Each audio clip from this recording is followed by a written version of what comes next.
الحمد لله نحمده ونستعينه ونستغفره ونؤمن به ونتوكل عليه ونعوذ بالله من شرور أنفسنا ومن سيئات أعمالنا من يهده الله فلا مضل له ومن يضلله فلا هادي له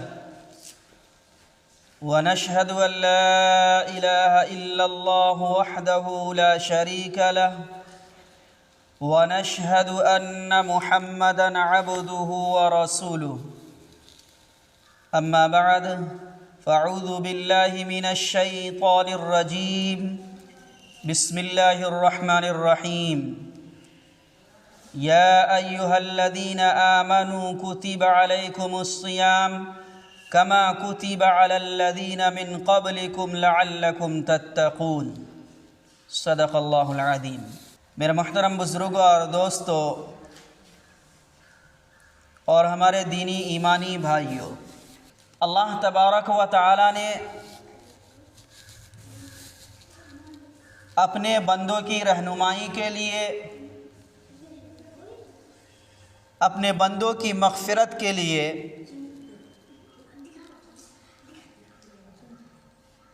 مہینوں کی شکل میں، کبھی دن اور رات کی شکل میں، کبھی گھنٹے اور منٹ کی شکل میں اللہ تبارک و تعالی بہت سارے مواقع عطا کرتے ہیں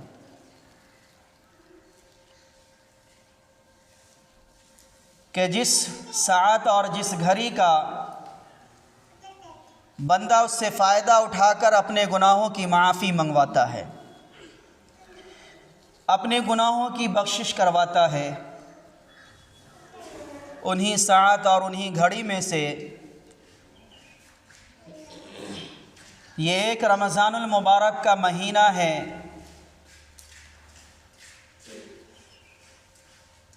میرے محترم بزرگوں اور دوستو، جس رمضان المبارک کا ایک عشرہ گزر چکا اور یہ دوسرا عشرہ شروع ہوا ہے۔ سب سے پہلے تو میرے محترم بزرگوں اور دوستو، ہمیں اور آپ کو اللہ رب العزت کا شکریہ ادا کرنا چاہیے، احسان مند ہونا چاہیے کہ اللہ تبارک و تعالی نے ہمیں اور آپ کو اپنی زندگی کے اندر یہ مبارک مہینہ عطا کیا۔ دوبارہ اللہ تبارک و تعالی نے یہ مہینہ ہمیں عطا کیا ہے۔ پچھلے سال کا، پچھلے رمضان کا جو مہینہ گزرا، اس میں ہمارے بہت سارے رشتہ دار، دوست، احباب، اعزاء، اقربا اس رمضان المبارک میں تھے لیکن اس رمضان المبارک میں نہیں ہیں۔ تو اس پر میرے محترم بزرگوں اور دوستو، ہمیں اور آپ کو اس مبارک مہینے کے ملنے پر جو دوبارہ اللہ تبارک و تعالی نے ہمیں ہماری زندگی کے اندر عطا کیا ہے، اس پر ہمیں اللہ رب العزت کا بے حد ہی شکر و احسان مند ہونا چاہیے۔ پھر ہم نہیں جانتے ہیں کہ یہ جو رمضان المبارک کا مہینہ ہماری زندگی سے گزر رہا ہے، یہ مبارک مہینہ بھی ہم پورا کر پائیں گے یا نہیں۔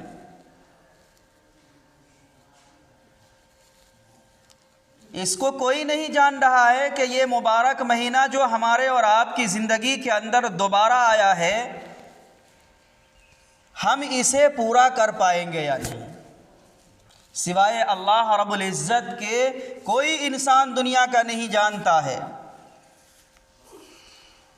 اور اس کا ہم اور آپ اپنی زندگی کے اندر محاسبہ کرتے ہوئے آ رہے ہیں کہ بہت سارے لوگ روزانہ ہماری نظروں کے سامنے سے اس دنیا سے چل بس رہے ہیں، چاہے وہ رمضان کا مہینہ ہو یا غیر رمضان کا مہینہ ہو، روزانہ ہر وقت نمبر لگا ہوا ہے۔ اس دنیا کے اندر آنے کی تو ترتیب ہے کہ پہلے دادا آیا، پھر اس کی اولاد باپ آئے، پھر اس کی اولاد، یہ سلسلہ چلتا ہوا رہا ہے۔ لیکن میرے محترم بزرگوں اور دوستو، دنیا میں آنے کی ترتیب تو ہے کہ ترتیب سے لوگ آئیں گے، لیکن جانے کی ترتیب نہیں ہے۔ بوڑھا دادا بستر پر پڑا ہوا ہے، لیکن اس کا جوان پوتا چل بستا ہے۔ بوڑھا باپ بستر پر پڑا ہوا ہے، وہ موت موت چلا رہا ہے کہ اسے موت آ جائے، لیکن اس کے نظروں کے سامنے سے اسے موت نہیں آتی ہے اور اس کے جوان بیٹے کو موت آ جاتی ہے۔ تو میرے محترم بزرگوں اور دوستو، اللہ تبارک و تعالی نے ہمیں اور آپ کو جو یہ مہینہ عطا کیا ہے، جس مہینے کو ہم اور آپ پار کر پائیں گے یا نہیں، پورا کر پائیں گے یا نہیں، اس کو ہم اور آپ نہیں جانتے ہیں۔ اس مبارک مہینے کی ایک ایک سیکنڈ کی ہمیں قدر کرنے کی ضرورت ہے۔ میرے محترم بزرگوں اور دوستو، ہم اور آپ جانتے ہیں کہ اللہ تبارک و تعالی نے روزے کے علاوہ جو تمام نیکیاں ہیں، اس کو اللہ تبارک و تعالی نے ان نیکیوں کے ثواب کو متعین کر دیا اور بیان کر دیا کہ اگر فلاں نیکی کرو گے تو تمہیں اتنا ثواب ملے گا، فلاں کام کرو گے تو تمہیں اس کا بدلہ اتنا ملے گا۔ لیکن میرے محترم بزرگوں اور دوستو، جب یہ رمضان المبارک کے روزے کا نمبر آیا تو اللہ تبارک و تعالی نے فرمایا الصوم لی وانا اجزی بہ، کہ روزہ بندہ میرے لیے رکھتا ہے، اس لیے میں اپنے اعتبار سے، میں جتنا چاہوں گا اس کے اعتبار سے اس کا بدلہ دوں گا۔ نماز کا ثواب متعین ہے، زکوٰۃ کا ثواب متعین ہے، اور بھی دیگر نیکی ہے ان کا ثواب متعین ہے، لیکن اللہ تبارک و تعالی نے روزے کے ثواب کو مبہم رکھا کہ بندہ میرے لیے روزہ رکھتا ہے، اس لیے میں اپنے اعتبار سے عطا کروں گا۔ تو میرے محترم بزرگوں اور دوستو، جب اس کا ثواب اللہ تبارک و تعالی، اس کا بدلہ اللہ تبارک و تعالی اپنے اعتبار سے دیں گے، تو میرے محترم بزرگوں اور دوستو، ہمیں اور آپ کو چاہیے کہ اس مبارک مہینے کی جہاں تک ہو سکے قدر اور قدردانی کے ساتھ ہمیں گزارنے کی ضرورت ہے۔ میرے محترم بزرگوں اور دوستو، لیکن افسوس یہ ہوتا ہے کہ آج ہمارے معاشرے کے اندر ہٹھے کٹھے نوجوان ہونے کے باوجود، طاقت ہونے کے باوجود، بہت سارے لوگ اس رمضان المبارک کے روزے کو نہیں رکھتے۔ کوئی عذر نہیں ہے، لیکن اس کے باوجود لوگ روزہ نہیں رکھتے ہیں۔ تو میرے محترم بزرگوں اور دوستو، روزہ نہ رکھنے والے جناب نبی کریم صلی اللہ علیہ وسلم کے فرمان کو سن لیں کہ آقا علیہ السلام نے فرمایا کہ اگر کوئی شخص رمضان المبارک کا ایک روزہ چھوڑ دیتا ہے، ایک روزہ چھوڑ دے اور وہ 100 سال تک رات اور دن مسلسل وہ روزہ رکھے، پھر بھی اس ایک روزے کے ثواب کو نہیں پا سکتا۔ 100 سال تک رات میں بھی روزہ رکھے، دن کا بھی روزہ رکھے، رات کا بھی روزہ رکھے، لیکن اس رمضان المبارک کے روزے کی اتنی اہمیت ہے، اللہ تبارک و تعالی اپنی شان کے مطابق اس کا اتنا بدلہ عطا کریں گے کہ اگر کوئی شخص اس روزے کو، اس رمضان المبارک کے ایک روزے کو چھوڑ دیتا ہے اور وہ 100 سال تک مستقل روزہ رکھتا رہے، پھر بھی اس کے ثواب کو نہیں پا سکتا۔ میرے محترم بزرگوں اور دوستو، ہم اور آپ اپنے سینے پر ہاتھ رکھ کر کے یہ فیصلہ کیجئے، روزہ چھوڑنے والے خاص طور سے اس کا فیصلہ کیجئے کہ کسے ثواب کی ضرورت نہیں ہے، کسے اپنی زندگی کے اندر نیکی کی ضرورت نہیں ہے، کون نیکی کا ایک دم ڈھیر لگا کر کے بیٹھا ہوا ہے جسے کوئی عبادت کی ضرورت نہیں ہے، کسی نیکی کی ضرورت نہیں ہے۔ میرے محترم بزرگوں اور دوستو، دنیا کے بڑے سے بڑے ولی اللہ جو گزرے ہیں، انبیاء علیہ السلام گزرے ہیں، جو بخشے بخشائے ہیں، جن کے صحابہ کرام کی زندگی کو دیکھ لیجئے کہ جن کی رضا کا پروانہ جناب اللہ تبارک و تعالیٰ نے قرآن کریم کے اندر اعلان کر دیا کہ اللہ تبارک و تعالیٰ صحابہ کرام سے دنیا کے اندر ہی راضی ہو گئے ہیں۔ ان لوگوں نے بھی رمضان المبارک کا اہتمام کیا ہے، رمضان المبارک کے روزے کو رکھا ہے۔ آپ کو یاد ہونا چاہیے کہ رمضان المبارک کے 17ویں رمضان میں غزوہ بدر پیش آیا تھا۔ جو اسلام کی سب سے پہلی جنگ جو شروع ہوئی ہے وہ رمضان المبارک کے مہینے میں شروع ہوئی ہے، اور صحابہ کرام نے روزے کی حالت میں وہ جنگ جڑ رہی۔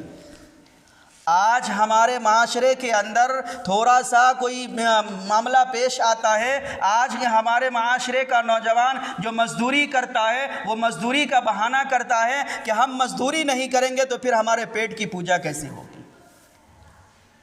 ایک تجارت کرنے والا اپنی تجارت کے اندر لگ کر کے رمضان المبارک کے روزے کو چھوڑ دیتا ہے۔ میرے محترم بزرگوں اور دوستو، آپ رمضان المبارک کے روزے کو چھوڑنے والے اپنے دل کے اوپر ہاتھ رکھ کر کے فیصلہ کیجئے کہ اگر آپ ایک مزدوری کی بنیاد پر کہ ہمیں ڈیوٹی انجام دینا ہے، تجارت کرنی ہے، کوئی کام کرنی ہے، اسے ہمیں بھوک پیاس لگتی ہے، ہم روزہ نہیں رکھ پائیں گے، تو میرے محترم بزرگوں اور دوستو، آپ اپنے سینے کے اوپر ہاتھ رکھ کر کے یہ فیصلہ کیجئے کہ اگر آپ بیمار پڑ جائیں گے تو آپ کون سی مزدوری کرتے ہیں،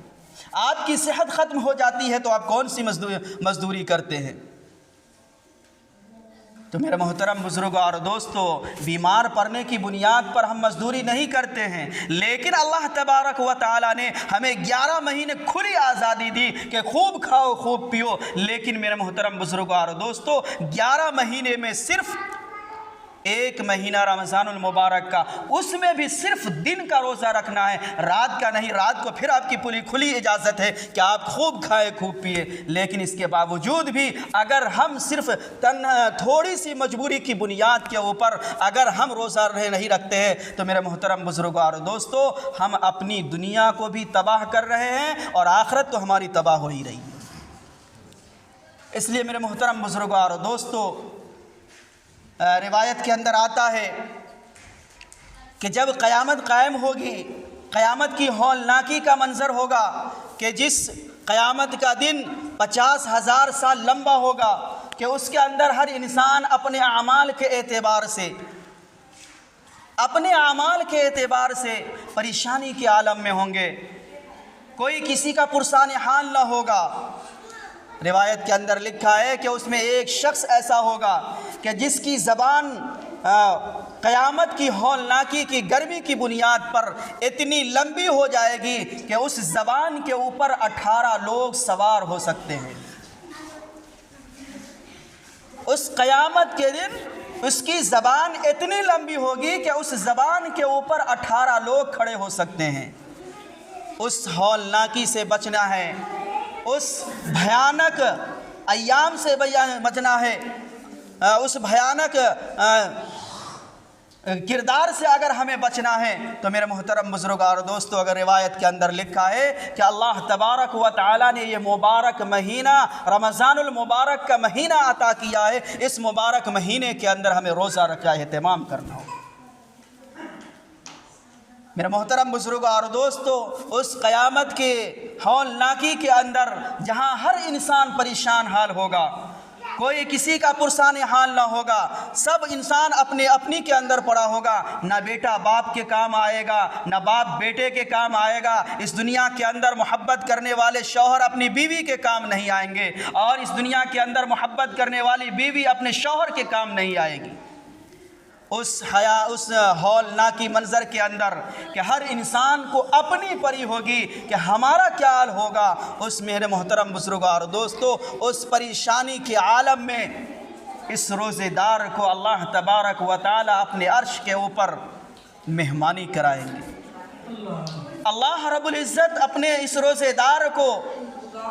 اگر جس نے اس رمضان المبارک کے مہینے کو اپنی قدر کے ساتھ اہتمام کے ساتھ روزہ رکھا ہوگا تو اللہ تبارک و تعالی اس ہولناک میدان کے اندر کہ جہاں کسی کا کوئی پرسان حال نہ ہوگا، دنیا کی ساری محبت پیچھے پڑ جائے گی، پیچھے ڈال دے گا، کوئی کسی کی محبت کام نہیں آئے گی، ہر انسان اپنے نفسی کے عالم میں ہوگا، اپنی فکر لیے ہوگا، اس نفسی کے عالم میں اللہ رب العزت کی طرف سے مہمانی ہوگی، اللہ رب العزت کے عرش پر مہمانی ہوگی، وہ اس کے اندر ان مہمانوں میں سے ایک مہمان یہ روزے دار بھی ہوگا۔ تو میرے محترم بزرگوں اور دوستو، ہمیں اور آپ کو اس رمضان المبارک کے مہینے کی قدر کرنے کی ضرورت ہے، ایام کی قدر کرنے کی ضرورت ہے، اور اہتمام کے ساتھ روزہ رکھنے کی ضرورت ہے۔ اللہ تبارک و تعالیٰ نے ہمیں اور آپ کو 11 مہینہ کھلی آزادی دی، کھلی چھوٹ دیا کہ آپ دن بھی کھائیں، رات میں بھی کھائیں، جو کھانا کھائے حلال طریقے سے کھائے۔ ایک مہینہ صرف اللہ رب العزت کے لیے اللہ تبارک و تعالیٰ نے جو ہمیں حکم دیا ہے کہ اس مبارک مہینے کے اندر صرف 29 یا 30 دن کا روزہ رکھنا ہے، صرف 29 یا 30 دن کا روزہ رکھنا ہے۔ لیکن آج افسوس ہوتا ہے کہ ہم اور آپ کو بھی اس یہ مختصر سا ایک مہینہ ہمیں اور آپ کو بھاری لگتا ہے۔ دنیا کمانے کی ہمیں بہت فکر ہے، دنیا کی زندگی گزارنے کی بہت فکر ہے، لیکن میرے محترم بزرگوں اور دوستو، ہمیں اپنے آخرت کو سنوارنے کی ضرورت نہیں ہے۔ میرے محترم بزرگوں اور دوستو، ہمیں اور آپ کو سوچنے کی ضرورت ہے کہ اللہ تبارک و تعالیٰ نے تمام انسانوں میں سے چن کر کے ہمیں اپنا محبوب بندہ بنایا، ایمان والا بندہ بنایا، اپنے نبی کی امت میں داخل کیا، اس نبی کی امت میں داخل کیا کہ جس نبی کے اوپر نبوت کا سلسلہ ختم ہو گیا، ہم اس کے امتی فخر کے ساتھ کہلاتے ہیں۔ لیکن جب اللہ تبارک و تعالی ہمیں اپنی عبادت کے لیے بلاتا ہے تو ہم پیچھے ہٹ جاتے ہیں۔ تو میرے محترم بزرگوں اور دوستو، اللہ تبارک و تعالی نے یہ مبارک مہینہ عطا کیا ہے، اس کے اندر ہم سارے عذر کو ختم کر کے ہم مزدوری کا بہانہ، تجارت کا بہانہ، کسی طریقے کا کوئی بہانہ نہیں کر کے، بلکہ اللہ تبارک و تعالی نے یہ جو مبارک مہینہ عطا کیا ہے اس کا ہم اور آپ اہتمام کے ساتھ روزہ رکھیں۔ دوسرا کام اس کے اندر قرآن کریم کی تلاوت کا ہے، قرآن کریم کی تلاوت کا ہے۔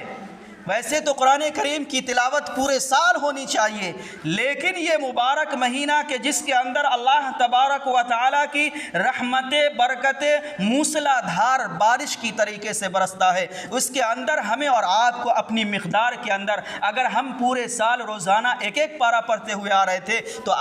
ہمیں اس رمضان المبارک کے اندر اپنی مقدار کو بڑھانی ہو، 2 پارہ کا اہتمام کرے، 3 پارے کا اہتمام کرے، اپنی طاقت کے اعتبار سے اس رمضان المبارک کے مہینے میں قرآن کریم کی تلاوت کریں۔ آج ہم اور آپ جب اپنے معاشرے کا جائزہ لیتے ہیں تو بہت سارے لوگ تو صرف بھوکے پیاسے رہ کر کے روزہ تو رکھ لیتے ہیں، لیکن قرآن کریم کی تلاوت نہیں کرتے، قرآن کریم کو پڑھتے نہیں ہیں۔ میرے محترم بزرگوں اور دوستو، رمضان المبارک کے مہینے میں ہی قرآن کریم کا نزول ہوا ہے، اس لیے اس قرآن کریم کو رمضان المبارک کے مہینے سے بہت ہی وابستگی ہے، بہت ہی محبت ہے، بہت ہی لگاؤ ہے، اس لیے اس مبارک مہینے کے اندر ہمیں اور آپ کو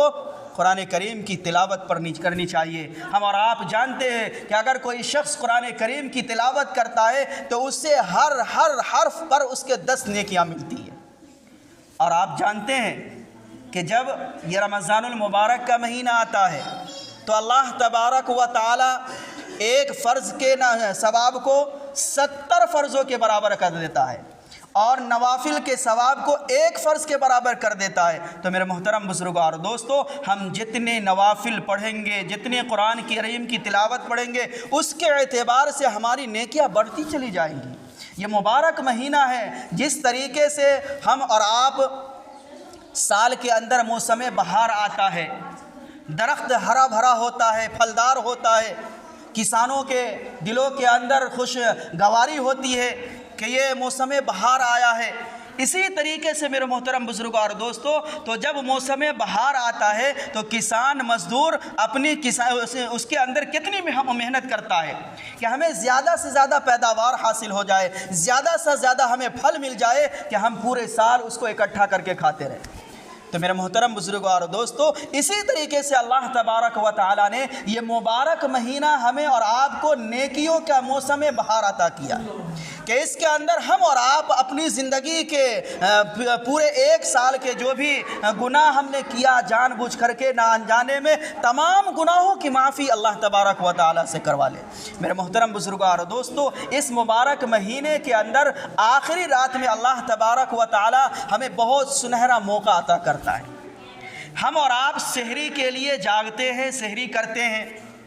اس سحری کرنے کے لیے جہاں ہم وقت کے ختم ہونے سے آدھا گھنٹہ پہلے اٹھتے ہیں، وہاں پون گھنٹہ اگر پہلے اٹھ لے اور 2 رکعت 4 رکعت اپنی وسعت کے مطابق اگر ہم نوافل پڑھ لیتے ہیں جسے تہجد کہا جاتا ہے، اس مبارک مہینے میں میرے محترم بزرگوں اور دوستو، تہجد کے فضائل یہ ہے کہ اگر کوئی شخص آخری شب میں، آخری رات میں اٹھ کر کے کوئی 2 رکعت نماز پڑھتا ہے اور اللہ رب العزت سے اپنی حاجت کو منگواتا ہے، تو اللہ تبارک و تعالیٰ کی طرف سے ندا آتی ہے کہ ہے کوئی بندہ جو مجھ سے اپنے گناہوں کی بخشش کروانا چاہے میں اسے بخش دوں، اپنے گناہوں کی معافی کروانا چاہے اسے بخش دوں، اسے گناہوں کو معاف کر دوں، اپنی ضرورت پوری کرنا چاہے، اپنی رزق کا طلبگار ہے میں اس کے رزق کو عطا کر دوں۔ تو میرے محترم بزرگوں اور دوستو، اس مبارک مہینے میں اللہ تبارک و تعالیٰ ہم اور آپ سحری کھانے کے لیے، سحری کرنے کے لیے آخری شب میں اٹھتے ہی ہیں، چند منٹ پہلے اٹھ جائے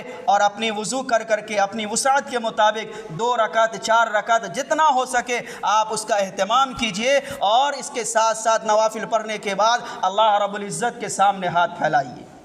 اور اپنے پورے سال جو ہم اور آپ رزق کی تنگی کی شکایت کرتے ہیں، یہ مبارک مہینہ اللہ تبارک و تعالیٰ نے عطا کیا ہے۔ اس مبارک مہینے کے اندر اپنے رزق کی کشادگی کا اللہ تبارک و تعالیٰ سے دعا کیجئے۔ اللہ تبارک و تعالیٰ اپنی جھولی کو موسلا دھار بارش کی طرح برسا رہا ہے، ہمیں اور آپ کو لینے کی ضرورت ہے۔ اللہ تبارک و تعالیٰ ہمیں کہنے سننے سے زیادہ عمل کی توفیق عطا فرمائے۔ وآخر دعوانا ان الحمد للہ رب العالمین۔